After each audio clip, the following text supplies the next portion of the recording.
This book is called The Youngest Marcher by Cynthia Levinson, illustrated by Vanessa Brantley Newton. This is the true story of Audrey Faye Hendricks, a young civil rights activist. Boys and girls, this is a really good story. I can't believe that this 9-year old was so brave. Wait till you see what happens. Oops. The Youngest Marcher, the story of Audrey Faye Hendricks, a young civil rights activist. Justice for all. Ooh, can't read that one. Freedom now. Oh, segregation is a sin. By Cynthia Levinson, illustrated by Vanessa Brantley Newton. This book is published by Athenaeum Books for Young Readers.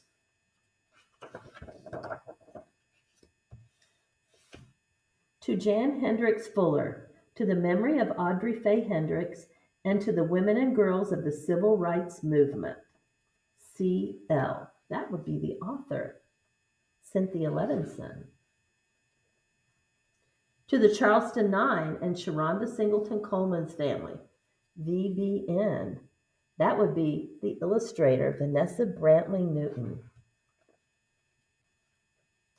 Whenever Mike flew into town, Audrey and her mama cooked barbecued ribs, stewed greens, sweet potato souffle, and Audrey's favorite, hot rolls baptized in butter. That sounds really good. Other folks knew Mike as Martin or Dr. King. The Hendrickses used his nickname. They did the same with the other ministers too, like Fred Shuttlesworth and Jim Bevel. After Mike blessed the feast, Mama expected Audrey to keep still during supper. But when grown-ups talked about wiping out segregation laws that kept black and white people apart in Birmingham, she just had to speak up. Audrey intended to go places and do things like anybody else. I want to eat my ice cream inside Newberry's. I want to sit downstairs at the Alabama. And I don't want hand me down school books. But stools at the counter, plush movie theater seats, books so fresh they'd crackle when you open them, those were for white children. Hush, hissed Mama. 9-year-old children should not speak in front of company, especially ministers like Mike, Fred, and Jim, who were bringing dreams of justice. Audrey knew all about segregation. She knew to pay the driver at the front of the bus and then step back off and walk around to the back door. She knew to drink from the fountain with the dirty bowl and warm water, and to use the freight elevator at department stores downstairs.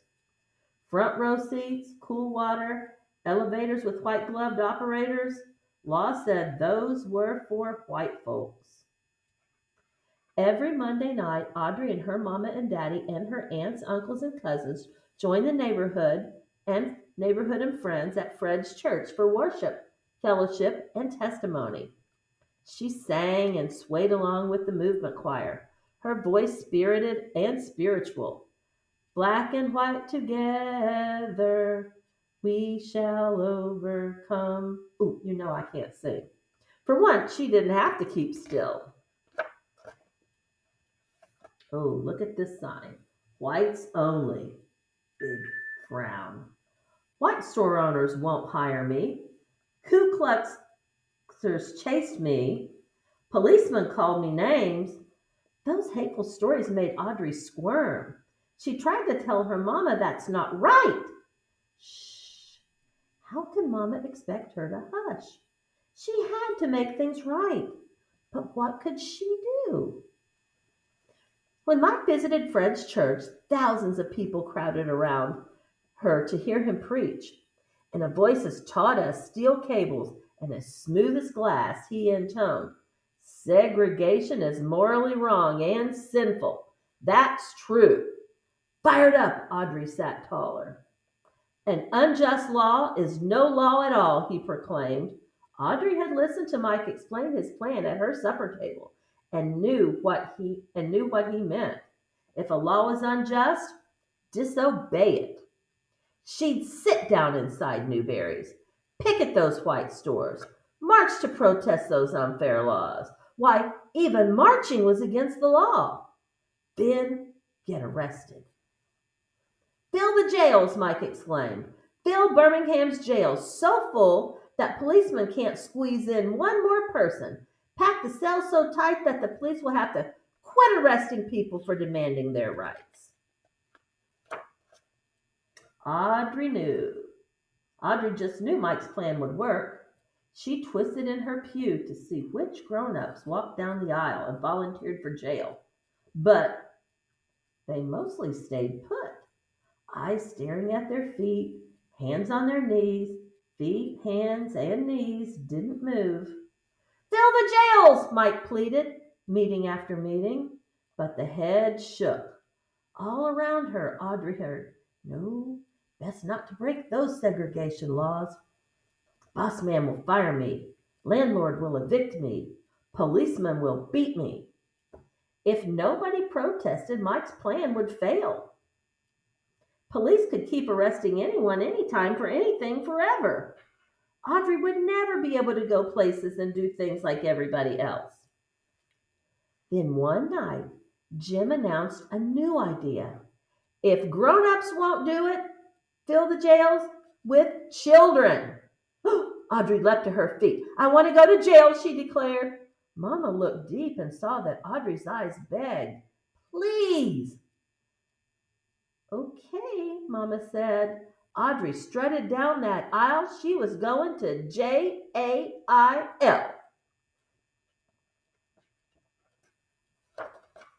2 mornings later, she put on a fresh dress pinafore and shiny Mary Janes with turned-down socks.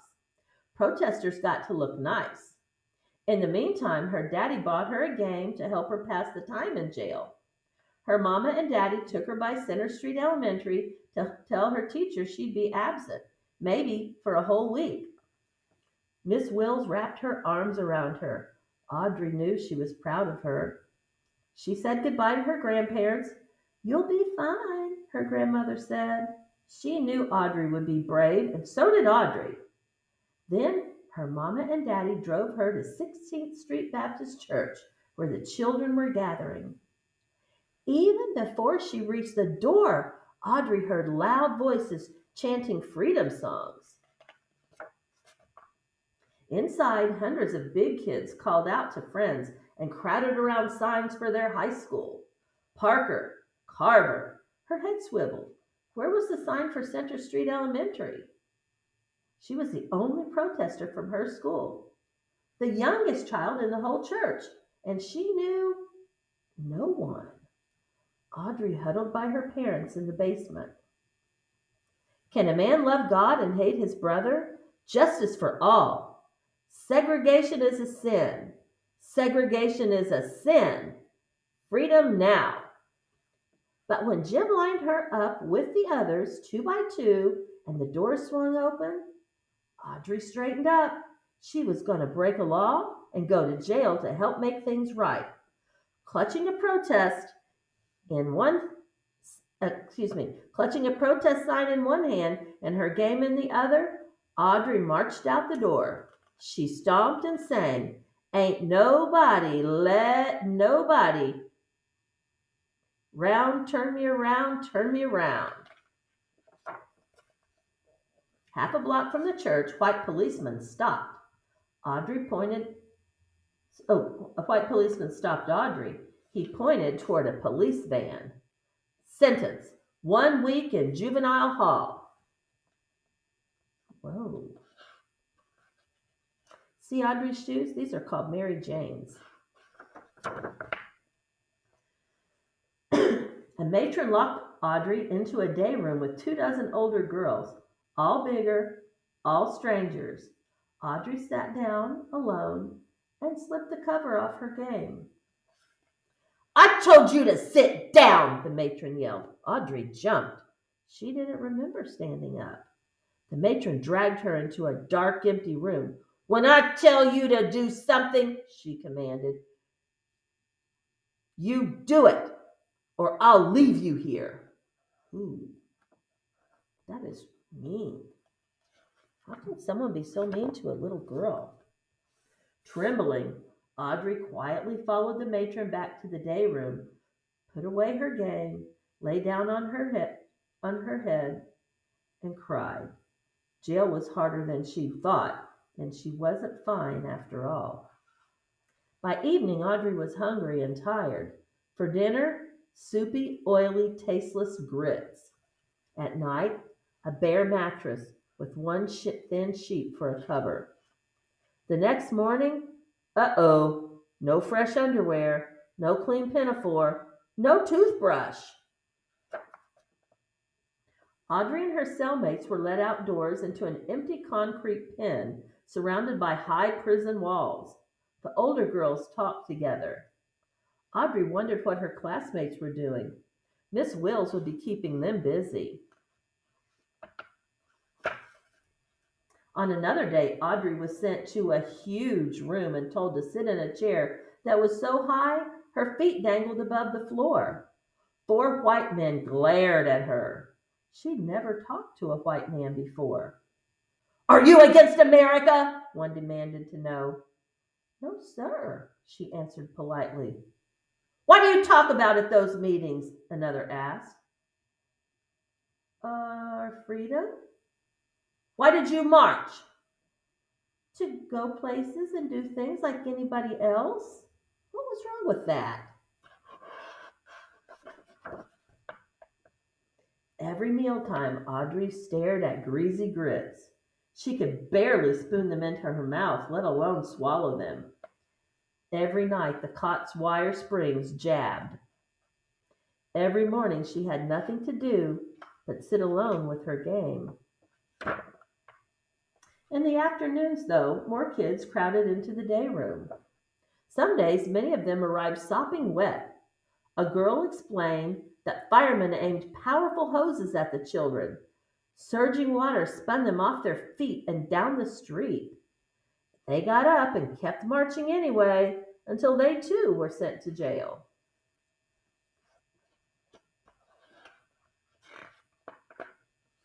Can you imagine? That's just so cruel. By Audrey's 5th day in detention, the police couldn't squeeze in one more person. "We filled up all the rooms! We filled up all the rooms!" Audrey practically jumped up and down. She was so proud. "We filled up all the rooms!"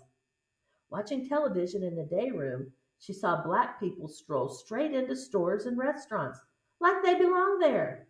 No one else could be sent to jail. Everything had changed. After 7 days, Audrey went home. Her mama and daddy wrapped their arms tight around her, washed the jail off her, and for dinner, hot rolls baptized in butter.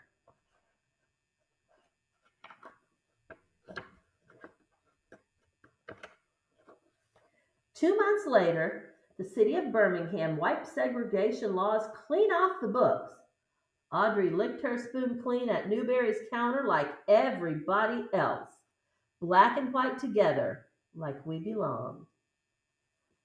That was Audrey's dream. That's the end of the story.